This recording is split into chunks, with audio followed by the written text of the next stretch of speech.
So treat the worst of times just like a test. If only I could go back in time, I'd tell myself that everything will end up alright. Just push yourself, test yourself, figure out what you like, and find your limits, don't be rigid, always work towards a prime. Surround yourself with open minds, people can change your life. A few friends with intent can help you feel alive. Find a passion, take some action, and with a little time, just be patient, make a statement, try to enjoy your life. They'll try to kick you while you're down, they wanna rise up while you drown. They wanna fill your head with doubt. They're silently scared that you'll figure it out. I'll make it look like I'm losing, won't bother hiding my bruises. And when they finally think you're wounded, then it's your chance to be ruthless. Hi everybody, welcome to episode 3 of the World Record series. This episode I'm going to take you through some of the other equipment that I use. As you've already seen the awesome dry suit that northerndiver have made me, which they've done a fantastic job of. But I've also got a lot of other companies, and there's a huge team behind this massive world record events. So we're not doing 1, 2, we're doing 3 world records. One of them is so that able-bodied people can take me on as well in the 1 mile fastest mile scuba dive underwater in fresh open water.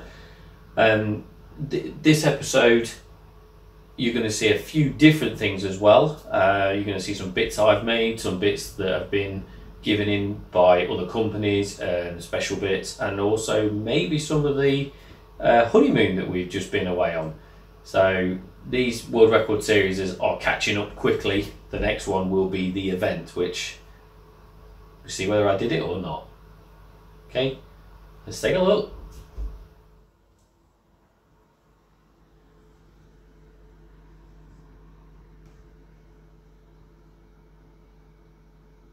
Please remember, I'm doing this to raise money, to raise awareness of disability diving and sport, to raise awareness of the health benefits in diving with mental health, but mainly I'm doing this to raise money for those much needed charities. These guys are amazing and I need to give back to them. So please go on to the Just Giving page, which is wheelsdan 2022 on Google, or it's Just Giving. The link is in the description, or even scan the QR code that's on screen now. And if you are enjoying these videos, if you do like what I do, then please subscribe and share the page. That way we'll get even more money. Thank you. Thank you so much to the new sponsor of the world record attempt, the Scuba Diver, which is me. Miflex hoses. You guys are absolutely awesome. You supplied me with all this kit. Never expected to get all of this. Spoke to Peter literally only 2 days ago, and this lot came in the post this morning. Absolutely fantastic. Thank you so much. And I definitely wouldn't be able to fund that on my own. So yeah, please go check these guys out. It's miflexhoses.co.uk. And how this kit's going to work. So I'm showing you all this piping and it doesn't make much sense, does it? But how this kit works is this is a quick disconnect kit for the world record attempt, because I'll be going through 20 cylinders in total. 1 for the left, 1 for the right, which means I need 12 of these low pressure hoses. Go into a quick disconnect, go into my regulator. So on this end, I'll have my regulator here, go into my gob, and then a Omni swivel, which is a all directional swivel, which also Miflex hoses supply. The Omni swivel goes into obviously this short hose here, which is a 350mm hose, and that allows it to face downwards down my chest, so that the hose doesn't get in the way whilst I'm swimming, because I do breaststroke. That then goes to a QD, which is a quick disconnect, female and male ended. And at the moment that is locked, in the locked position all the way over, I can then unlock it. That's now unlocked, and then pull, and it fires off the end like that. And then just to reconnect it, job done, and lock it again, just turn it. So it's just literally a quarter turn, job done, that's done. And that ain't coming off. You can't physically get that off there at all. I've tried. Because being able to pull that off from your regs would be a really bad idea. So yeah, then we go into the meter long, absolutely stunning carbon black and red stripe hose, and that goes round, and that will go into my first stage, which then will be attached to the cylinders. So what this means is I don't have to have 12 different regulators going in the mouth over the next 6 hours that I'll be swimming for, maybe in between 5 and 6 hours. So that's a lot of different regs, and every mouthpiece, as each diver knows, every mouthpiece is slightly different. So the good thing is that means I keep my own MTXR mouthpieces, my Omni swivels, and then just change over on a QD. But this lot is mega expensive. Obviously, all of these female connectors, I need 12 of them to go with the 12 hoses, and just 2 male connectors to go with that short hose and this short hose. Massive thank you again to Miflex. Go check them out online. It is www.miflexhoses.co.uk. And it's not Miflex, it's definitely Miflex, as I was told by Peter. These are the snap bolts and the D-rings that then connect onto the cam band. The cam band connects to the cylinder, as you can see, and that is where I'll connect the rear of the cylinder to the rear of my wing, which will be supplied by Xdeep. So this is the Xdeep rig that I'll be wearing. It's a side mount wing, and the cylinders clip onto the side of it, so they're not attached to it apart from snap bolts. They're not attached as in like a normal BCD where they are actually cam band strapped onto your back. They're actually attached to your sides, which you'll see in a video just now of me plopping in for another dive.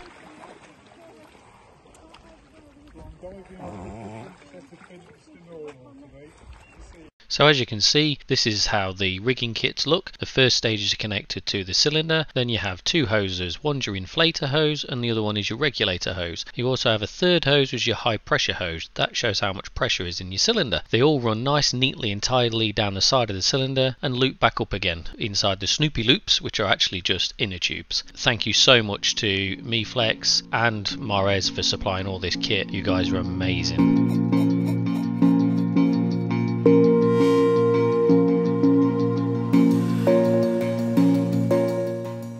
So I'm sat up so that you guys can actually see what's going on, because if I'm laid down, I won't see anything and it's rather uncomfortable for me. So when we come into the cylinder change, this is how it's gonna go basically, and we're changing the left side this side. Normally we're going to change the right first, but just to show, I haven't got a dry suit on, so I can't show you the inflator on the dry suit. So I will signal diver this side. I then put my arm up to give the diver full access, but I don't need to in this case. The diver will unclip the rear clip of my wing, and then the cylinder will swing out the way. It will normally swing straight down, but because I'm sat up, it can't swing down. The diver will bring in the second cylinder and will connect the rear clip onto my wing with the clip facing up, so that the thumb clip is facing up to easy access. As I approach them, I will already have the other regulator in my mouth. I will not tell them to change cylinders on the same side that I am connected to. So this side will be hanging as it is. This side will be in my mouth. Right, now we have 2 cylinders attached. I'm overweighted, so I'm not going to float off. Now the diver can choose whether they do the QD first or whether they do the inflator hose first. So I'll let you choose. Inflator hose disconnected. That can then get tossed out of the way, and then QD ratcheted backwards and popped off. That can get thrown out of the way, and then the top clip can get taken off. That cylinder is now ready to be sent up to the surface and is out of the way, gone. Now the diver can bring in the second cylinder and connect the neck of the cylinder up to my D-ring, so that is me now connected. Then they will go with the air hoses, so QD first or second, up to them. Simple push, snap, twist to lock. Okay, cool. Then the inflator hose for my wing. Get them out of the way so you can clearly see. That's it, we're connected. Yep, there's air to it. Then the diver is going to do 2 quick taps on my regulator. which will show me air coming up. I will know. They'll give me the OK signal. Okay. I then can spit that reg out and put this one in. Okay. At this point, this regulator is now out of my mouth. I'll then signal diver, change this side, and we'll go through exactly the same rigmarole this side. It's dead simple, it's easy 4 steps, it's quite easy to do if they're practiced and if they're done nice and steady and slowly. Yes, we do need to be 2 minutes for each cylinder change, ideally, but with 2 divers, we can definitely get 2 minutes, or even faster because we're like a Formula 1 team. So hopefully this helps everybody.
Hope you guys had a lovely time, Nick and his wife. Amazing.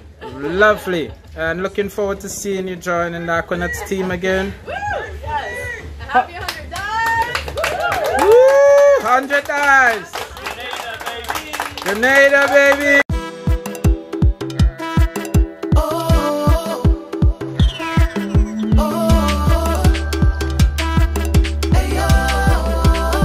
I'm at a stage in my life. I don't want no worries, want no fight. I just wanna live my life right. Cause Jaja taking me to higher heights.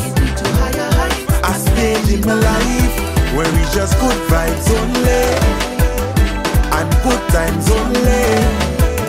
So stay away with your bad vibes. And that I say we don't have time. Hey yo, right now, man living it up, and every pocket must full, so we feeling it up. Me keep my dreams in my life, never giving it up. From the bottom to the top, me say me building it up. Me just a chill and just a hold a mate. Bad mind people, me no study them. Secure the bag every. Okay, so this is the camera rig fully built after it was tested, and unfortunately after it failed at the world record event. So as you can see underneath there, I have a handle that you can untighten, and that will do up and down. And then again, there's another knob at the top that you can turn that does left and right. So it's fully adjustable left and right and up and down. If I just turn on the rotating table here, see the back doors on there that tighten up. That unfortunately is the bit that leaked.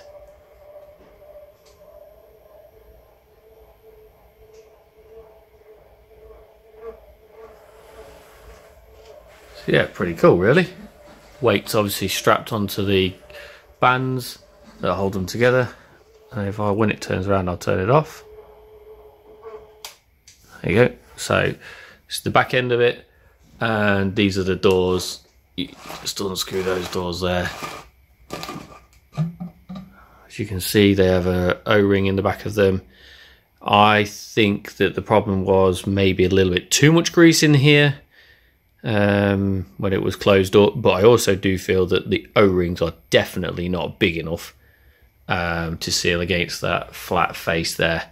So I think if I'd have made a bigger set of O-rings to go in there, even though this is the only bit I hadn't built. Obviously, I made the little back door on it so you could see the cameras. But yeah, it's the only bit I didn't make. This was the bit that was already pre-tested by manufacturers. That unfortunately we're using it for something that they're not designed to be used for. They're designed to take pressure from inside out, and we're doing pressure from outside in. So clearly, it's a completely different force. So not blaming the kit at all in any way, and thank you so much to Plastics Express for donating all this stuff to us. They sponsored all these bits to us for free. So yeah, I definitely no complaints here. It will work by changing the whole back door idea, which I can definitely change, but it does mean probably making a whole new unit, unfortunately.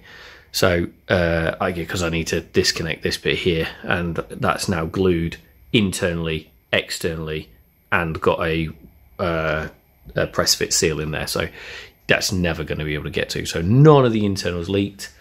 As you can see inside, that's the camera housing.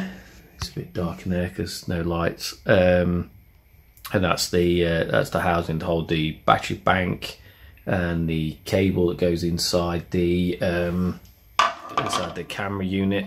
I think, I haven't tested it yet, but I think the GoPro got away with it. These housings were full of water when Rob showed me at the event, and this has got some grit in it, so obviously it's going to sound a bit gritty, a bit nasty when I tighten it up. But at the event, Rob showed me these two doors, and these two doors were actually full to here with water. So these two units were completely filled, or at least over half full, and the camera that was in this side was my camera, and I believe, I haven't tested it yet, but I believe the camera is still working. I've got a bad feeling it's not going to work, which means that's a £400 camera down the pan, £500 camera down the pan. But the concept worked, and it was a great idea. Looks like a big pair of boobs, really, to be honest, but it does work, and I will be fixing it so that it works permanently, because I think it's a great rig. It just took 2 extra 3 kilograms, so 6 kilograms in total to keep it down underwater. But yeah, that was obviously version 2 of what I designed and made, and it did work. It was tested underwater at 10 meters for 5.5, nearly 6 hours. And didn't have any significant leaks. However, when we took it in on the world record day, it didn't even make it past 1 meter deep before it filled itself. So obviously there's some inconsistencies there. But yeah, that's the rig. You'll see it in a second on Rob's Bonnex that we attached it to via a cam band that I designed. The cam band runs straight underneath here, and underneath there, as you can see, there is rubber in a tube. So there's no metal or anything that can touch the carbon fibre Bonnex, and then this just pressed down on a cam band around the Bonnex itself. So easily detached if we needed to change scooters. I also just wanted to say that there will be another video coming out on how I built that camera rig and all the parts used to make it, if somebody is interested in it, because there isn't that many underwater camera rigs available out there. Not for any sensible amount of money anyway. This camera rig would have cost around about £200 to make, maybe, probably less than that. But if anybody's interested in that video, then I will definitely upload it to YouTube if there is the call for it. Please remember, I'm doing this to raise money, to raise awareness of disability diving and sport, to raise awareness of the health benefits in diving with mental health, but mainly I'm doing this to raise money for those much needed charities. These guys are amazing, and I need to give back to them. So please go on to the Just Giving page, which is wheelsdan 2022 on Google, or it's Just Giving. The link is in the description, or even scan the QR code that's on screen now. And if you are enjoying these videos, if you do like what I do, then please subscribe and share the page. That way we'll get even more money. Thank you. So this brings us on to the diving computer, and how am I going to record this? Obviously I have the beautiful Shearwater Perdix AI, and that sits on my wrist. However, on your wrist as a paralysed diver swimming with your arms, that's like a disco ball in front of your face. You can't really focus on it too well. So Shearwater very kindly sent it over this new Nerd 2, and it's a HUD display, heads up display. They told me it can't be done, it can't be fitted to a mask. Obviously I'll always do something if someone says I can't do it, so I fitted it to the awesome northerndiver mask, and it fitted a treat, no pressing on my head or anything like that. As you can see here, really clear into the screen, and it was fantastic for me to keep depth because I don't need to look at my wrist or anything. I just look up at the computer and I keep my depth absolutely perfect. Brilliant bit of kit. Thank you so much, Shearwater. Unfortunately, I'm going to have to send this thing back, but I might look at buying one, although they are very, very expensive. Check out Shearwater. I just want to say a massive thanks to everybody that's supporting us so far, everybody that's helping, and the team is huge and ever growing. So if you yourself have any ideas or can support in any way, please get in contact with us. Contact details are in the description below. My email's on there and all my details are on there. Also, this is all for charity, so please go over to the Just Giving page and support us. If you can't sponsor me and you can't give money to it, that is absolutely fine. Just share the page and get it out there so that other people can see it and other people can support. Thank you once again to everybody. This is a huge challenge and everyone that's involved with it is doing so much to help me. Look out for the next episode coming soon. Thank you.